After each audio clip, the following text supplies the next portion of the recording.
ఏమన్నా ఎండనారా, బయటికెళ్ళాలన్నా కూడా ఏసీ ఉండాలారా. ఇంట్లో ఉండాలంటే మనం ఉండలేము కదరా, బయటికెళ్ళాలంటే ఎండ సంపుతుంది కదరా.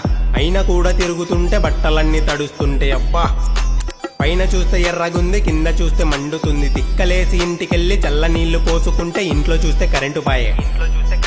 మళ్ళీ చెమటలు పట్టేస్తే ట్యాంకీలో పోయి కూర్చుంటే అమ్మ చూసి పైకొస్తే పారిపోయి కిందికొస్తే. ఏసీ అన్నా ఏపిస్తే ఇంట్లోనే పడిచేస్తే, జనరేటర్ కూడా ఏపిస్తే కరెంటు పోయినప్పుడు ఆన్ చేస్తే. మొబైల్ ఉంటే చాలు మాకు, బయటికెళ్లే పని లేదు మాకు. రీఛార్జ్ ఒక్కటి ఉంటే చాలు, రీల్స్ చూస్తూ ఉంటాము, గేమ్ ఆడుతూ ఉంటాం. బయట ఎండన్నా మండని, చల్లన్నా చంపని, అవసరమే లేదు మాకు.